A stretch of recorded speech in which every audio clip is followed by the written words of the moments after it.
على رسوله الكريم أما بعد أعوذ بالله من الشيطان الرجيم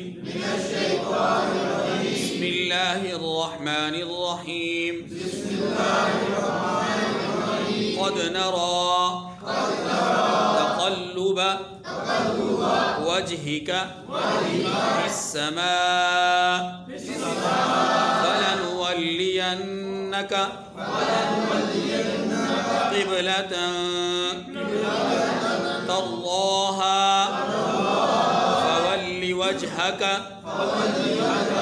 شطر المسجد الحرام وحيث ما كنتم فولوا وجوهكم شطره وإن الذين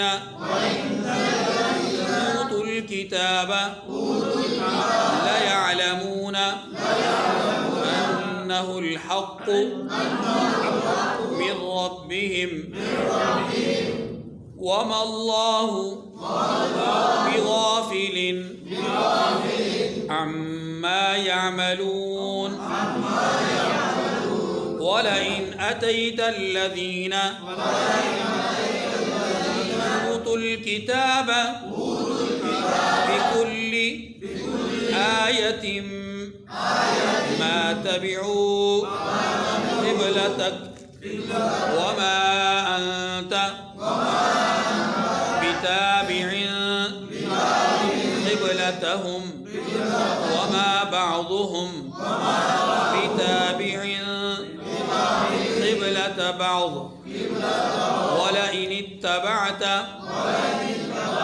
أهواءهم من بعد ما جاءك من العلم إنك إذا لمن الظالمين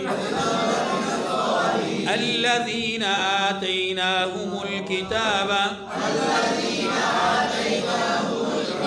يعرفونه كما يعرفون أبناءهم وإن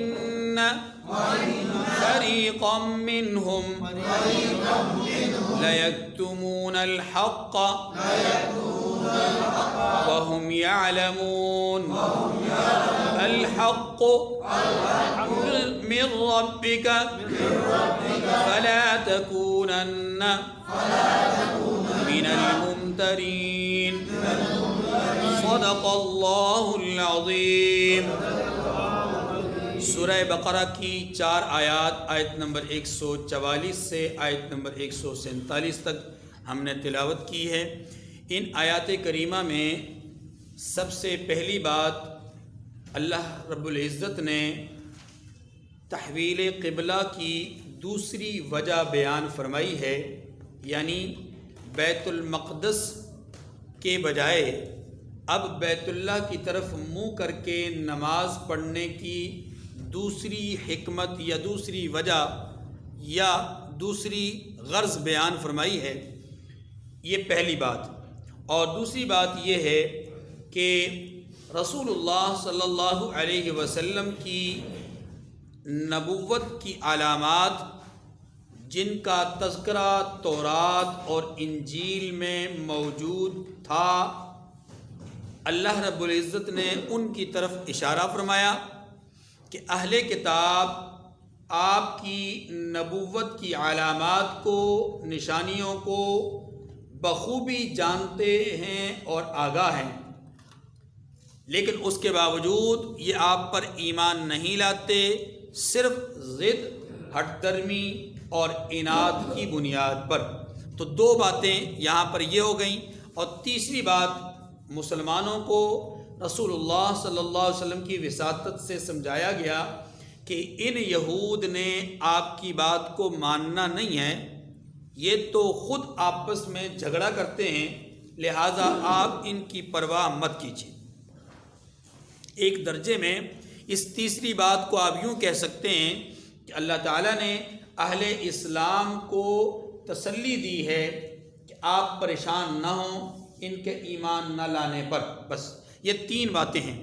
پہلی بات تحویل قبلہ کی دوسری وجہ، یعنی قبلہ کا جو حکم بدلا ہے اس کی دوسری غرض اور دوسری وجہ کیا ہے۔ اللہ تبارک و تعالی نے قبلہ کی تحویل اور قبلہ کے بدلنے کے جو اغراض اور مقاصد بیان فرمائے، ان میں سے پہلا مقصد یا پہلی وجہ یہ بیان فرمائی تھی، گزشتہ درس میں ہمارے سامنے آیا کہ وما جعلنا القبلۃ التي كنت عليها الا لنعلم من يتبع الرسول ممن ينقلب على عقبيه۔ اس تحویل قبلہ کا مقصد ہمارا یہ ہے تاکہ ہم لوگوں پر یہ ظاہر کر لیں کہ کون کون لوگ ہیں جو نبی کی اتباع کرنے والے ہیں اور کون کون ہیں جو اپنے پاؤں پر پلٹنے والے ہیں، یعنی نبی کی اتباع کرنے والے نہیں ہیں۔ گویا خلاصہ یہ ہوا کہ تحویل قبلہ کی پہلی غرض، پہلا مقصد، پہلی وجہ وہ امتحان، آزمائش اور ابتلا، اور اللہ تبارک و تعالیٰ نے اس آزمائش اور امتحان میں صحابہ اکرام کو کامیاب فرمایا، صحابہ اکرام کو، اور صحابہ اکرام کمال درجے میں بے مثال انداز میں کامیاب ہوئے، جبکہ جن لوگوں نے قبلہ کے تبدیلی پر اعتراض کیا، خالق کائنات نے ان کو سفیہ، بے وقوف اور احمق قرار دیا، اور جنہوں نے تحویل قبلہ کو قبول کیا، خواہ وہ مہاجرین تھے خواہ وہ انصار تھے۔ یہاں کوئی یہ نہیں کہہ سکتا کہ چونکہ وہ پہلے سے قبلہ بیت اللہ کو سمجھتے تھے اس لیے انہوں نے قبول کر لیا، تو بھائی انہوں نے کیا، لیکن جو انصار تھے انہوں نے پھر کیوں کیا؟ تو اگر انصار نے بھی قبول کیا ہے، مہاجرین نے بھی قبول کیا ہے، تو اس کا مطلب یہ ہوا کہ جن کے دل ایمان سے بھرپور تھے اور معمور تھے، جن کے دلوں میں اللہ نے ایمان کو لکھ دیا تھا، جیسا کہ سورہ حجرات میں اللہ نے بیان فرمایا، تو انہوں نے تو اللہ کے رسول پر نازل ہونے والے اس حکم پر کوئی اعتراض نہیں کیا، کوئی شکوہ نہیں کیا، کوئی شکایت نہیں کی۔ ان کو اللہ نے کیا فرمایا؟ یہدی من یشاء الی صراط مستقیم، گویا یہ ہدایت یافتہ ہے، یہ کیا ہے؟ ٹھیک ہے۔ تو پہلی وجہ تحویل قبلہ کی یہ ہوئی کہ آزمائش اور امتحان مقصود، اور دوسری وجہ جس کا تذکرہ یہاں پر پہلی آیت میں ہے، اور وہ وجہ کیا ہے؟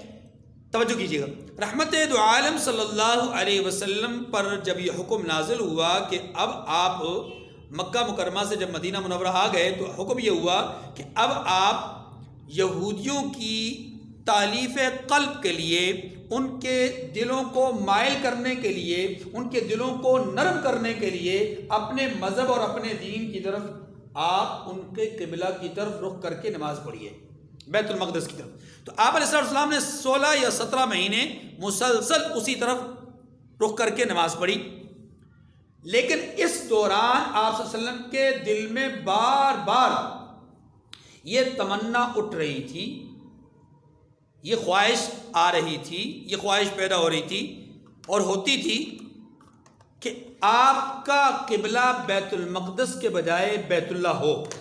یہ آپ علیہ السلام کی طرف سے کثرت کے ساتھ یہ خواہش اور اس تمنا کا جو ہے وہ یوں سمجھ لیں کہ دل ہی دل میں اظہار ہوتا تھا۔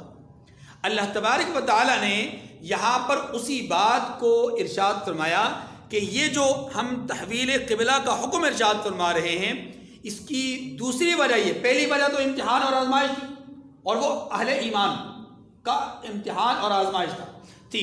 اب دوسری وجہ یہ ہے کہ آپ کی دلی خواہش کی بنیاد پر ہم قبلے کا حکم تبدیل فرما رہے ہیں، آپ کی دلی خواہش پر، آپ کی خواہش کی تکمیل کے لیے ہم قبلے کا حکم تبدیل فرما رہے ہیں۔ تو دو وجہ ہو گئی، پہلی وجہ آزمائش اور امتحان، دوسری وجہ رسول اللہ صلی اللہ علیہ وسلم کی دلی خواہش اور تمنا کا لحاظ رکھنا۔ ترمذی شریف کی ایک روایت ہے کہ اللہ کے رسول صلی اللہ علیہ وسلم کے بارے میں آتا ہے کہ نظرہ الی الارض اکثر من نظر الی السماء، کہ اللہ کے رسول صلی اللہ اکثر من نظری الی السماء، کہ اللہ کے رسول صلی اللہ علیہ وسلم کی زیادہ جو توجہ ہوتی تھی بجائے زمین کے آسمان کی طرف ہوتی تھی۔ کیا مطلب؟ اس جملے کا مطلب کیا ہے؟ اس جملے کا مطلب یہ ہے کہ آپ بار بار اللہ کی طرف ایسے نگاہ اٹھا کر دیکھتے تھے کہ شاید ابھی کوئی وحی آ جائے، ابھی کوئی حکم آ جائے، ابھی جبرائیل امین نازل ہوں اور آ کر کے یہ کہیں کہ آپ کا قبلہ بیت المقدس نہیں بیت اللہ ہے، آپ کا قبلہ بیت المقدس نہیں بیت اللہ ہے۔ اس بات کی تمنا، کیونکہ بیت اللہ حضرت ابراہیم علیہ السلام کا جہت قبلہ تھا، اس لیے رسول اللہ صلی اللہ علیہ وسلم کی تمنا، آرزو اور خواہش بار بار اسی بات کی طرف ہوتی تھی۔ اور ویسے بھی آپ صلی اللہ علیہ وسلم چونکہ رحمت للعالمین ہیں، آفاقی اور عالمگیر اور عالمی نبی ہیں، اور آپ کی امت آفاقی، عالمگیر اور عالمی امت ہے، تو پھر اس کا قبلہ بھی ایسا ہی ہونا چاہیے جو بین الاقوامی قبلہ ہو۔ ایسا نہیں کہ وہ ایک قوم کا قبلہ ہو، ایک بستی کا قبلہ ہو، ایک قبیلے کا قبلہ ہو، نہیں، بلکہ جب یہ قوم بین الاقوامی ہے، جب یہ امت بین الاقوامی امت ہے، آفاقی اور عالمگیر امت ہے، تو پھر اس کا قبلہ بھی عالمگیر ہونا چاہیے۔ ایسا ہونا چاہیے کہ جو وسط ارض، زمین کا درمیانی حصہ ہو، اور اسی لیے اللہ تبارک و تعالی نے فرمایا کہ آپ کو ہم نے امت وسط بنایا، اور جس قبلے کو ہم نے تمہارے لیے متعین کیا ہے، ان اول بیت وضع للناس للذی ببکۃ مبارکا وہدی، کہ اللہ تبارک و تعالی نے اس کائنات میں جو سب سے پہلا گھر تعمیر کروایا وہ بیت اللہ تھا۔ اس لحاظ سے بیت اللہ پانی کے بلبلے پر اٹھنے والی وہ پہلی خشک زمین جس سے پوری کائنات کی زمین کو وسعت دی گئی ہے، وہ زمین بیت اللہ کی زمین تھی۔ وہ زمین کون سی تھی؟ اس لحاظ سے پوری دنیا کا مرکز وہ بیت اللہ ہے۔ پوری زمین کا مرکز کیا ہے؟ تو زمین پر بسنے والے جتنے انسان ہیں وہ اس وقت رسول اللہ صلی اللہ علیہ وسلم کے امتی ہیں۔ اس وقت کیا ہیں؟ رسول اللہ کے امتی ہیں۔ اب وہ امت کی دو قسمیں ہیں، ایک امت رحمت، ایک امت غضب، ٹھیک ہے؟ یعنی وہ لوگ کہ جو کافر ہیں، ایک وہ طبقہ ہے، اور ایک وہ طبقہ ہے جو حضور کو مانتا ہے، ٹھیک ہے؟ لیکن ہیں دونوں امتی، تو سب کا مرجع، سب کا مرکز اور سب کا بنیادی طور پر جو معبد ہے وہ کیا ہے؟ بیت اللہ، کیونکہ وہ پوری کرۂ ارض کا وسط اور درمیان والا حصہ ہے۔ آپ علیہ السلام عالمگیر نبی، آپ کی امت عالمگیر، تو آپ کا قبلہ بھی عالمگیر، یہ آپ کا اعزاز ہے۔ اسی لیے اللہ تبارک و تعالیٰ نے فرمایا کنتم خیر امت، تم بہترین امت ہو، ان امتوں میں سے بہترین ہو، تمہارے مقاصد کچھ اور ہیں، عام امتوں کی طرح تم نہیں ہو۔ بہرحال تو دو باتیں ہو گئی۔ تیسری بات یہ ہے کہ رسول اللہ صلی اللہ علیہ وسلم نے بیت اللہ کے قبلہ بنائے جانے کے حوالے سے یہ ارشاد فرمایا کہ ما بین المشرق والمغرب قبلہ، مشرق اور مغرب کے درمیان کا جو حصہ ہے یہ کیا ہے؟ قبلہ ہے۔ اس کو قبلہ کیوں کہا گیا؟ اس کو ذرا سمجھیے گا پہلے۔ دیکھیے، نمبر 1، نماز کے اندر قبلہ کی طرف منہ کرنا، جس کو استقبال قبلہ کہتے ہیں، یہ نماز کی شرائط میں سے ایک شرط ہے۔ نماز کی شرائط میں سے ایک شرط ہے کہ ہم نماز میں قبلہ رخ ہوں۔ اب اگلا مسئلہ سماعت فرما لیجئے۔ اگلا مسئلہ یہ ہے کہ اگر کوئی آدمی نماز کی ابتدا کر رہا ہے اور اس کو قبلے کا ابھی تعین نہیں ہے، تو پہلا حکم تو یہ ہے کہ وہ قبلے کا تعین کروائے، پوچھے کس سے، مطلب اندازہ لگائے، جو کچھ بھی کر سکتا ہے۔ اگر یہ سب کچھ نہیں کر سکتا، پوچھ نہیں سکتا، معلومات نہیں مل سکتی اسے، اس طرح کی چیزوں کا ایسے باقاعدہ قبلے کے تعین کی آگاہی نہیں ہو سکتی، تو پھر دوسرا حکم ایسے شخص کے لیے یہ ہے کہ وہ تحری کرے۔ کیا کرے؟ تحری کہتے ہیں اندازہ لگانا، تخمینہ لگانا، ایک سوچ و بچار کرنا کہ میں اپنے مقام سے اتنا سفر کر کے آیا ہوں، یوں کر کے گھوما ہوں، اور اس طرح کر کے آیا ہوں، یہاں تک پہنچا ہوں، اور مجھے اندازہ ہے کہ میں جس رخ پہ کھڑا ہوں یہ رخ جو ہے وہ قبلہ کی طرف نہیں ہے، بلکہ قبلہ کی طرف رخ یوں بنتا ہے پورا اپنے ذہن پر زور دے کر کے، اور جب وہ پوری طرح اپنے ذہن پر زور دینے کے بعد ایک جہت کو متعین کر لے گا اور کوئی بتانے والا نہیں ہے، کہیں سے علم حاصل کرنے کا کوئی سبب اور ذریعہ موجود نہیں ہے، تو اب اس نے جس طرف بھی منہ کر کے تحری کرنے کے بعد جس طرف بھی منہ کر کے نماز پڑھی، اس کی نماز ہو جائے گی اگرچہ اس نے قبلہ کی طرف پشت کر کے نماز پڑھی ہو۔ یہ دوسری صورت ہے۔ تیسری بات، اگر ہم سواری پر سوار ہیں تو سواری پر سوار آدمی کے لیے بھی نمبر 1 نماز پڑھنے سے پہلے کا حکم اور نماز کے دوران کا حکم دونوں الگ الگ ہیں۔ نماز پڑھنے سے پہلے کا حکم یہ ہے کہ اس کو جہت قبلہ کا تعین کرنا ہے کہ قبلہ رخ کیا ہے، یہ نماز کا آغاز کرنے سے پہلے اس کا تعین کرنا ہے۔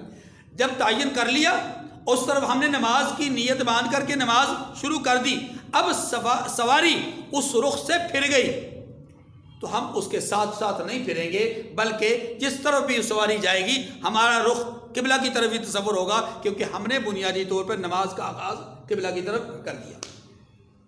تو نماز سے پہلے اور نماز کے دوران کا حکم آپ کے سامنے آ گیا۔ اب اگلی بات کہ جو لوگ خانہ کعبہ کے اندر ہیں ان کے لیے جہت قبلہ کیا ہے، اور جو خانہ کعبہ سے باہر ہیں ان کے لیے جہت قبلہ کیا ہے۔ اس کے لیے حضرت عبداللہ ابن عباس رضی اللہ تعالیٰ عنہ کی ایک روایت ذہن میں آ رہی ہے کہ آپ رضی اللہ تعالیٰ عنہما فرماتے ہیں، یہ رضی اللہ عنہما میں نے جو کہا ہے اس کو بھی ذرا نوٹ فرما لیجئے، اگر باپ اور بیٹا دونوں صحابی ہوں تو رضی اللہ عنہما کہنا چاہیے، صحیح ہے، اور اگر بیٹا صحابی ہو تو بیٹے کے نام کے ساتھ رضی اللہ عنہ کہہ کر کے پھر والد کا نام لیا جائے، یہ ادب کا تقاضا ہے۔ جیسے حضرت خالد رضی اللہ تعالیٰ عنہ بن ولید، خالد بن ولید رضی اللہ تعالیٰ عنہ بھی لکھا جاتا ہے، کہا جاتا ہے، بولا جاتا ہے، لیکن ادب کا تقاضا یہ ہے کہ حضرت خالد رضی اللہ تعالیٰ عنہ بن ولید کہہ دیا جائے، یہ زیادہ بہتر ہے۔ اس کی وجہ یہ ہے تاکہ کسی کو شبہ نہ ہو کہ یہ رضی اللہ عنہ خالد کے ساتھ ہے یا ولید کے ساتھ۔ بات سمجھ گئی؟ اچھا، یہ تو درمیان میں ایک بات تھی۔ میں عرض یہ کر رہا تھا کہ حضرت عبداللہ ابن عباس رضی اللہ تعالیٰ عنہما جو رسول اللہ صلی اللہ علیہ وسلم کے چچا زاد بھائی ہیں، اور آپ صلی اللہ علیہ وسلم نے ان کے لیے قرآن فہمی کی زبردست دعا کی، جس کے نتیجے میں یہ قرآن مجید کے مفسر صحابہ اکرام میں سے سب سے اونچے پائے کے جو ہے وہ صحابی ہیں، اور ان کو مفسر قرآن کہا جاتا ہے۔ کہتے ہیں کہ رسول اللہ صلی اللہ علیہ وسلم نے ارشاد فرمایا، ٹھیک ہے، رسول اللہ صلی اللہ علیہ وسلم نے ارشاد فرمایا کہ جو لوگ حرم کے اندر ہیں، یعنی اپنا خانہ کعبہ کے اندر ہیں، ان کے لیے جہت کعبہ ہی جہت ہے، ڈائریکٹ کعبہ ہی ان کے لیے جہت ہے۔ کعبہ سے ذرا بھی ادھر ادھر پھر گئے، کعبہ سے ذرا بھی ادھر ادھر پھر گئے، ان کی نماز نہیں ہوگی۔ آپ نے غور کیا کہ مطاف کے اندر جو صفیں بنتی ہیں وہ صفیں کیسی ہوتی ہیں؟ گولائی میں ہوتی ہیں۔ کیوں؟ اس لیے کہ ان کی صفیں اگر یوں کر کے ایسے بنا دی جائیں اور ایسے بنا دی جائیں اور ایسے کر کے بنا دی جائیں مربع شکل میں، تو نماز نہیں ہوگی بہت سارے لوگوں کی۔ کیوں؟ اس لیے کہ جن لوگوں کے سینے کے سامنے تو کعبہ آ رہا ہے ان کی تو نماز ہو گئی، جن کے سینے سے کعبہ درمیان میں رہ گیا اور ان کے سینے آگے کی طرف پھیل گئے،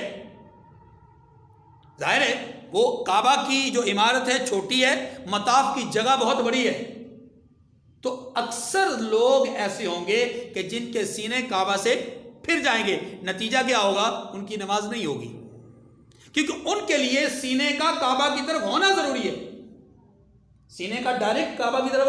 اسی لیے مطاف کے اندر جو صفیں بنتی ہیں وہ بالکل مدور شکل میں، گولائی کی شکل میں ہوتی ہیں، اور اس لیے وہ گول صفیں ہوتی ہیں، ٹھیک ہے جی۔ پھر فرمایا کہ جو لوگ مسجد حرام کے اندر نماز پڑھ رہے ہیں، یعنی ایک ہے مطاف کے اندر نماز پڑھنا جن کے بالکل آنکھوں کے سامنے کعبہ ہوتا ہے، ایک وہ لوگ ہوتے ہیں جو ہوتے تو بیت اللہ کے اندر ہیں لیکن ان کے سامنے کعبہ نہیں ہوتا، جو حضرات وہاں گئے ہیں وہ بخوبی جانتے ہیں کہ مطاف سے باہر جو عمارت ہے اس عمارت کے اندر کھڑے ہو کر کے جو 90% لوگ ہیں وہ کعبہ کو نہیں دیکھ پاتے، اور اس عمارت سے بالکل باہر والا جو حصہ ہے وہاں سے تو بالکل بھی نظر نہیں آتی، یعنی کعبہ کی عمارت بالکل نظر نہیں آتی۔ اب سنیے، جو لوگ مطاف سے باہر ہیں یعنی بیت اللہ کے اندر ہیں، حدود حرم کے اندر ہیں، ان کے لیے حکم یہ ہے کہ وہ مسجد حرام یعنی جو مسجد حرام کا جو حصہ ہے اس کی طرف جو ہے وہ نماز پڑھ اپنا جہت کر کے جو ہے وہ نماز پڑھیں گے۔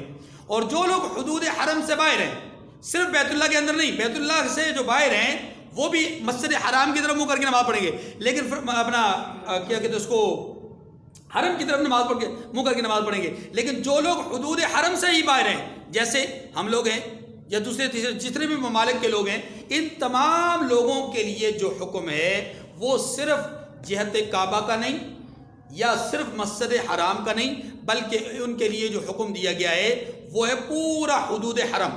پورا حدود حرم کچھ چھوٹی جگہ نہیں ہے، بہت بڑی جگہ ہے۔ تو اب گویا کہ 3 سٹیپس بن گئے۔ ایک سٹیپ یہ ہے کہ خانہ کعبہ کی ڈائریکٹ عمارت، اور یہ ان کے لیے ہے کہ جو خانہ کعبہ کو دیکھ رہے ہیں۔ نمبر 2، مسجد حرام۔ مسجد حرام قبلہ ہوگا ان لوگوں کا جو حدود حرم کے اندر رہتے ہیں، حدود حرم کے اندر رہتے ہیں، ان کے لیے مسجد حرام قبلہ ہوگا۔ اور جو لوگ حدود حرم سے باہر رہتے ہیں ان کے لیے پورا کا پورا حدود حرم قبلہ ہوگا۔ اب جب حدود حرم پورے کے پورے کو قبلہ بنایا جائے گا تو پھر پوری دنیا کے اطراف اور اکناف سے ہم جہت قبلہ کی طرف اپنے سینے کو کر سکتے ہیں۔ اب سینہ جہت قبلہ کی طرف ہو، اس کے لیے حکم سن لیے۔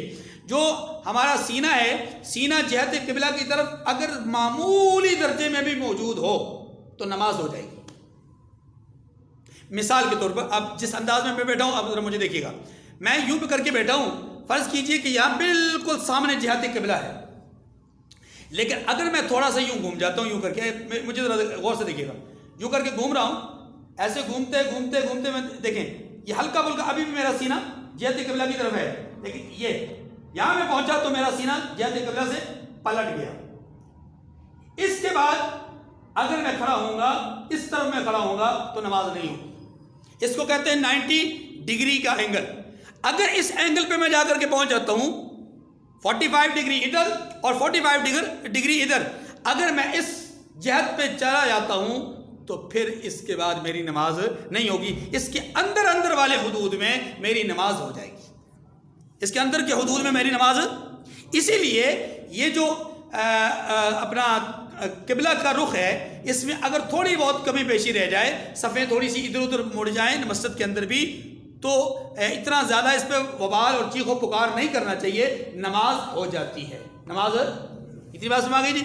خیر، پہلی بات یہ عرض کر رہا تھا کہ تحویل قبلہ کی دوسری وجہ یہاں پر بیان کی گئی، اور وہ کیا ہے؟ رسول اللہ صلی اللہ علیہ وسلم کی ذاتی خواہش، دلی خواہش۔ اور اب اس کو ذرا ترجمہ پڑھیے، پھر اگلی بات کرتے ہیں۔ فرمایا قد نرى تقلب وجهك في السماء فلنولينك قبلة ترضاها فول وجهك شطر المسجد الحرام۔ اے محبوب صلی اللہ علیہ وسلم، ہم آپ کا آسمان کی طرف منہ پھیر کر دیکھنا دیکھ رہے ہیں، یعنی بار بار آپ کا آسمان کی طرف نگاہ اٹھانا دیکھ رہے ہیں، جس کا میں نے عرض کیا کہ اللہ کے رسول صلی اللہ علیہ وسلم کے بارے میں ترمذی میں روایت ہے کہ نظرہ الی الارض اکثر من نظرہ الی السماء، زمین پر کثرت سے دیکھنے کے بجائے آسمان کی طرف کثرت سے دیکھا کرتے تھے۔ فَلَنُوَلِّيَنَّكَ قِبْلَةً تَرْضَاهَا، سو ہم آپ کو اسی قبلہ کی طرف جس کو آپ پسند کرتے ہو منہ کرنے کا حکم دیں گے۔ آپ علیہ السلام کی علامات نبوت میں سے بھی ایک علامت یہ تھی کہ آپ کا قبلہ وہی ہوگا جو حضرت ابراہیم علیہ السلام کا قبلہ تھا، اسی لیے آپ بار بار اس کی خواہش کا اظہار بھی کیا کرتے تھے۔ خیر، بات ختم۔ آگے فرمایا فَوَلِّ وَجْهَكَ شَطْرَ الْمَسْجِدِ الْحَرَامِ، تو اپنا منہ مسجد حرام یعنی خانہ کعبہ کی طرف پھیر لیجئے۔ وَحَيْثُ مَا كُنْتُمْ فَوَلُّوا وُجُوهَكُمْ شَطْرًا، اور تم لوگ جہاں ہوا کرو، یہ عام لوگوں کو حکم ہے کہ تم لوگ جہاں بھی ہو نماز پڑھنے کے وقت اسی مسجد کی طرف منہ کر لیا کرو۔ خانہ کعبہ دیکھنے والوں کے لیے خانہ کعبہ کی طرف منہ کرنا، اور حدود حرم میں رہنے والوں کے لیے مسجد حرام کی طرف منہ کرنا، اور حدود حرم سے باہر رہنے والوں کے لیے حدود حرم کی طرف منہ کرنا، یہ ہے حکم۔ یہ تین باتیں ہیں۔ فرمایا وَإِنَّ الَّذِينَ أُوتُوا الْكِتَابَ لَيَعْلَمُونَ أَنَّهُ الْحَقُّ مِنْ رَبِّهِمْ وَمَا اللَّهُ بِغَافِلٍ عَمَّا يَعْمَلُونَ۔ یہاں سے دوسری بات کا آغاز ہوتا ہے۔ یہاں سے دوسری بات کیا تھی؟ میں نے عرض کیا تھا کہ پہلے دوسری بات کو سمجھ لیجیے، پھر ترجمہ پڑھتے ہیں۔ دوسری بات کا آغاز یوں ہوتا ہے کہ اللہ تبارک و تعالی اہل کتاب کا ذکر فرماتے ہیں کہ اہل کتاب باوجود اس کے کہ آپ کی جو علامات ہیں، آپ کی جو نبوت کی نشانیاں ہیں، وہ یہ جانتے ہیں، لیکن اس جاننے کے باوجود وہ ان علامات کو چھپاتے ہیں اور ان علامات کو جھٹلاتے ہیں اور ان میں جھوٹ بولتے ہیں، ان میں خیانت کرتے ہیں۔ یہ وجہ صرف یہ ہے کہ یہ ضد، عناد اور ہٹ درمی کی بنیاد پر ایسا کر رہے ہیں۔ گویا یہود آپ صلی اللہ علیہ وسلم کی علامات نبوت کو جاننے، پہچاننے، سمجھنے اور معرفت رکھنے کے باوجود اور نشانیاں دیکھ لینے کے باوجود اگر انکار کرتے ہیں تو اس انکار کی بنیادی وجہ کیا ہے؟ ضد، عناد، ہٹ درمی اور حسد۔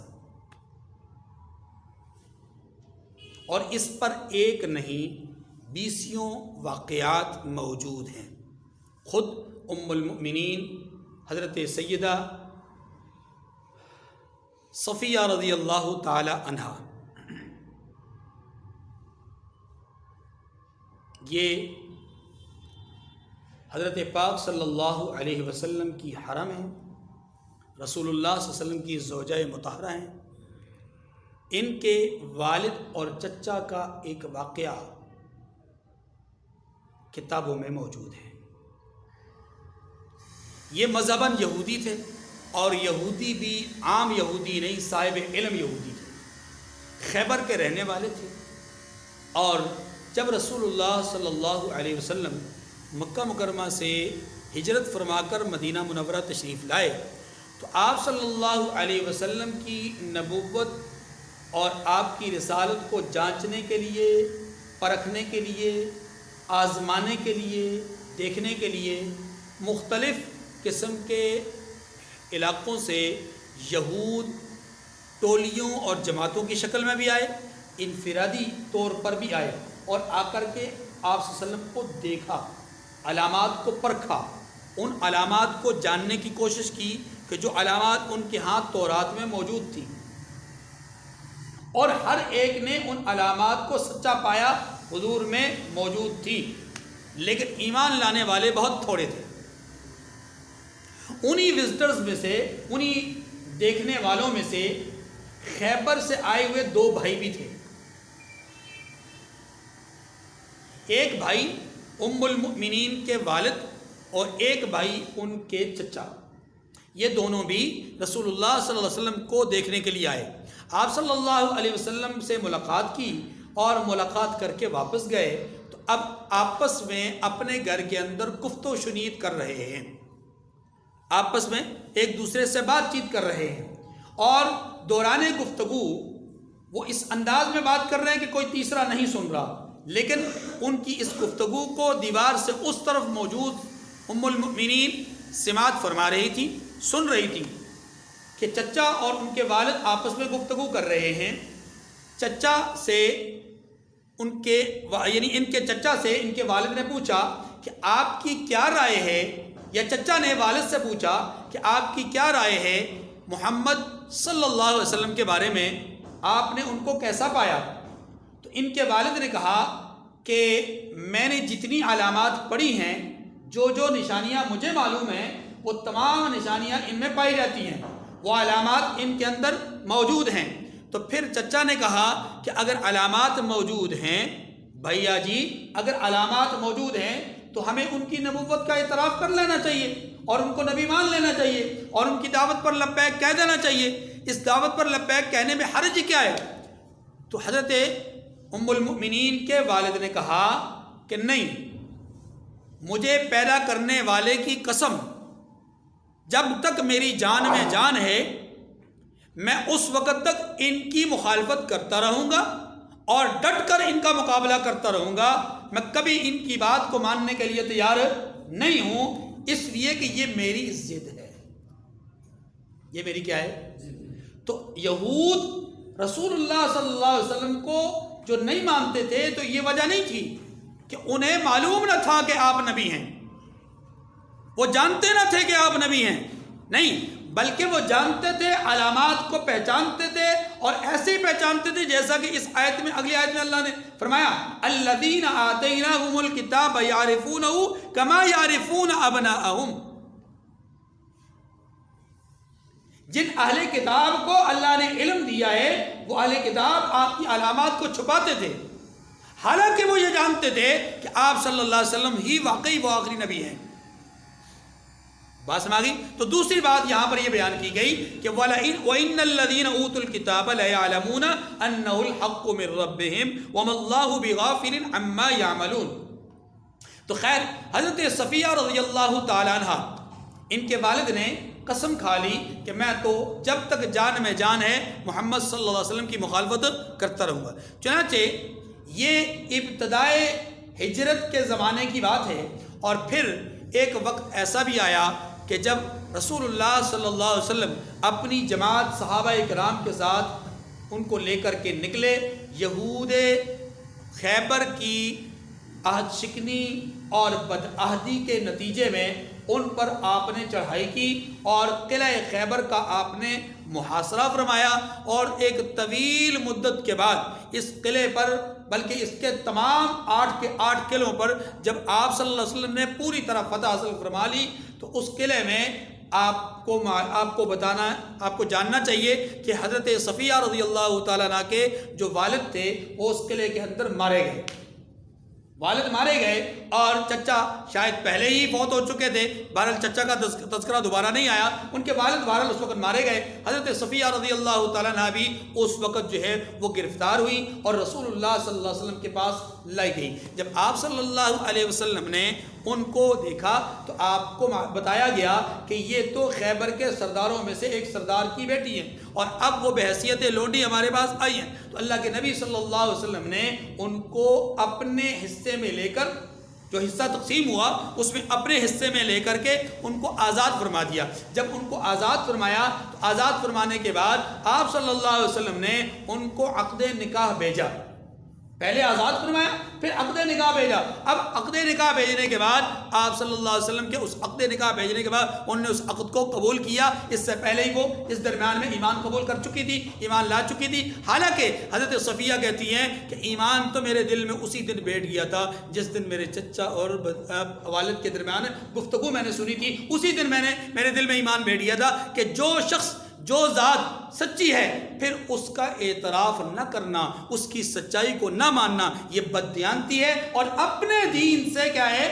بدعہدی ہے. جس دین کی ہم پیروی کر رہے ہیں اس دین میں تو بتایا گیا تھا کہ وہ آخری نبی آئیں گے. جب وہ آ چکے اور یقیناً آ چکے، ان کی علامات ظاہر ہو چکی، تو پھر ان کو ماننا چاہیے. دل میں میرے ایمان اسی وقت اتر گیا تھا، لیکن ظاہر میں نے اس دن کیا جب میں واپس مکہ مکرمہ اپنا خیبر سے مدینہ منورہ لائی گئی اور یہاں پر آ کر کے میں نے ایمان کا اظہار فرمایا. آپ علیہ السلام نے آزاد فرمایا. آزاد فرمانے کے بعد پھر آپ نے عقد نکاح بھیجا اور ان سے نکاح فرما لیا. ٹھیک ہے جی.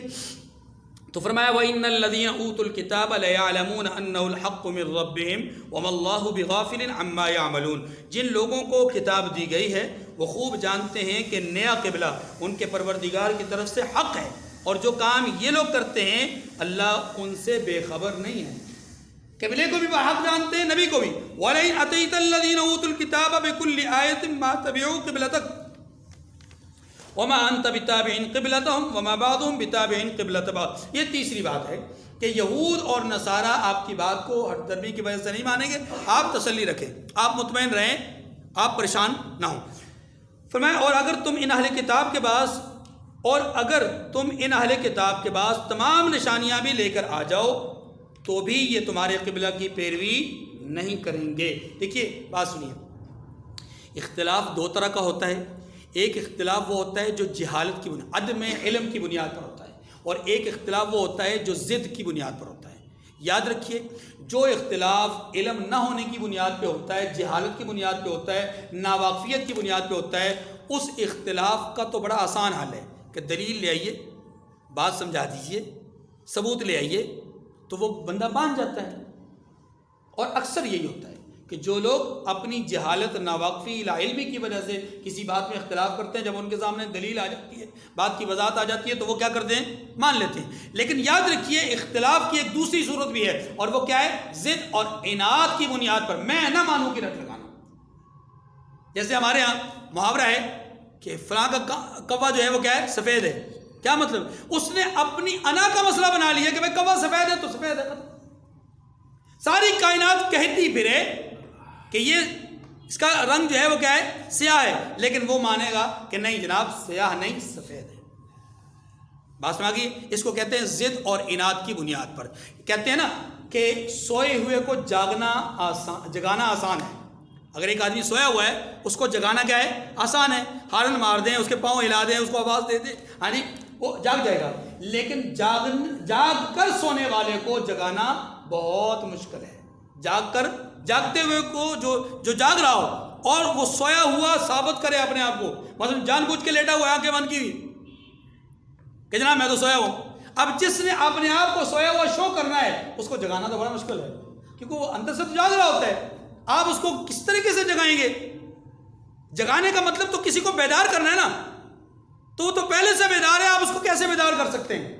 اس لیے یاد رکھیے کہ اللہ کے نبی صلی اللہ علیہ وسلم سے یہود کی مخالفت کی وجہ جہالت اور ناواقفیت نہیں تھی، بلکہ ان کی ضد اور عناد تھی، ہٹ درمی۔ اسی کا ذکر فرمایا اور وما انت بتابع قبلتهم، اور آپ بھی ان کے قبلے کی پیروی کرنے والے نہیں ہیں۔ یعنی مطلب یہ کہ آپ کے پاس تو دلیل ہے، آپ تو اس لیے پیروی نہیں کریں گے، اور وہ اس لیے نہیں کر رہے کہ ان کے پاس ضد اور عناد کے سوا کچھ نہیں۔ وما بعضهم بتابع قبلة بعض، اور ایسا بھی ہے، توجہ، کہ خود یہودیوں میں بھی قبلہ کے اندر اختلاف ہے، یا یوں کہہ لیجیے اہل کتاب میں، خود اہل کتاب میں بھی قبلہ کے اندر اختلاف ہے۔ کیسے؟ جو عیسائی ہے نا، عیسائی، وہ بیت المقدس پورے بیت المقدس کو وہ قبلہ نہیں سمجھتے ہیں، بلکہ بیت المقدس کے اس حصے کو قبلہ سمجھتے ہیں جس کو شرقی کنارہ کہا جاتا ہے، جہاں حضرت مریم علیہ السلام کا کمرہ تھا، اس جگہ کو وہ صرف اپنا قبلہ سمجھتے ہیں، باقی حصے کو قبلہ نہیں سمجھتے ہیں۔ اور یہود پورے کے پورے بیت المقدس کو کیا سمجھتے ہیں؟ قبلہ سمجھتے ہیں۔ تو خود اہل کتاب کے اندر اختلاف ہے کہ وہ قبلہ کس کو سمجھتے ہیں، شرقی کنارے کو یا پورے بیت المقدس کو۔ اللہ پاک نے فرمایا وما بعضهم بتابع قبلة بعض، اور خود ان میں سے بھی بعض کے قبلہ کی پیروی نہیں کرتے۔ وَلَئِنِ اتَّبَعْتَ أَهْوَاءَهُم مِّن بَعْدِ مَا جَاءَكَ مِنَ الْعِلْمِ إِنَّكَ إِذًا لَّمِنَ الظَّالِمِينَ، اور اگر آپ باوجود اس کے کہ آپ کے پاس دانش یعنی وحی، علم آگے آ چکا ہے، ان کی خواہشوں کے پیچھے چلیں گے تو ظالموں میں شامل ہو جائیں گے۔ یاد رکھیے، یہ بات پہلے بھی آ چکی ہے ہمارے سامنے پچھلے پارے کے اندر، کہ اگر آپ علم کے آ جانے کے باوجود جہالت کی پیروی کریں گے تو پھر ظالم ہو جائیں گے۔ تو اس سے نتیجہ یہ نکلا کہ پیروی اور اتباع علم کی جاتی ہے، جہالت کی۔ الذین آتیناہم الکتاب یعرفونہ کما یعرفون ابناءہم، جن لوگوں کو ہم نے کتاب دی ہے وہ ان پیغمبر صلی اللہ علیہ وسلم کو اس طرح پہچانتے ہیں جس طرح اپنے بیٹوں کو پہچانا کرتے ہیں۔ دیکھیے، بیٹوں کی پہچان کا یہاں مطلب کیا ہے؟ کیا بیٹوں کے نسب اور نسل کی بات ہے؟ نہیں، نسب اور نسل کی بات نہیں ہے، یہ بات ذہن رکھیے گا۔ کیوں؟ اس لیے کہ نسب اور نسل کے اعتبار سے بعض اوقات انسان دھوکہ کھا جاتا ہے۔ کیسے؟ خدا نخواستہ علیہ باللہ کسی عورت نے خیانت کا مظاہرہ کیا ہو اور وہ بچے کی نسبت اپنے یعنی خامند کی طرف لگا دے، اور خامند بھی یہی سمجھے کہ یہ بچہ میرا ہے۔ ایسا ممکن ہے، ایسا ممکن ہے، لیکن یہاں وہ مراد نہیں ہے، کیونکہ اس صورت میں تو جھوٹ ہو جائے گا۔ یاد رکھیے، یہاں پر پہچان سے مراد یہ ہے کہ جس آدمی نے کسی بچے کو اپنا بچہ سمجھا ہوا ہے کہ یہ میرا بیٹا ہے، چاہے وہ حقیقتاً اس کا بیٹا ہے یا نہیں، جس نے بیٹا جانا ہوا ہے کہ یہ میرا بیٹا ہے، وہ اپنے بیٹے کو ایک نہیں ہزاروں بچوں کے اندر، ایک نہیں ایک جماعت یا ہلکی پھلکی جو ہے وہ ٹیم نہیں، بلکہ ہزاروں بچوں کے اندر موجود اپنے بچے کو بآسانی پہچان لے گا۔ جس بچے کو وہ اپنا بچہ سمجھتا ہے نا، اس کو وہ بآسانی پہچان لے گا۔ آپ نہیں دیکھتے کہ آپ جب اسکول میں اپنے بچوں کو لینے کے لیے جاتے ہیں، ایک جم غفیر ایک ریلا باہر آتا ہے اور چھوٹے چھوٹے قد کے مالک، ہاں جی 5 6 سال کے بچے، وہ سارے کے سارے یکدم باہر آتے ہیں، ایک ہی قد، ایک ہی لباس، ایک ہی وضاقتہ، ہاں جی ایک ہی طرح کا بیگ، ایک ہی طرح کا یونیفارم، سارا کچھ ایک ہی طرح کا ہوتا ہے، لیکن آپ ان درجنوں بچوں میں یا بعض اوقات 20 بچوں میں بآسانی اپنے بچے کو پہچان لیتے، وہ دوڑ رہا ہے، ہاں جی، اور وہ بچہ بھی 50 لوگوں میں کھڑے ہوئے اپنے والد کو فوراً پہچان لے گا اور دور سے یوں کر کے اشارہ کرے گا۔ یہ کیا ہے؟ یہ وہ معرفت ہے جس معرفت کا انکار ہی نہیں کیا جا سکتا۔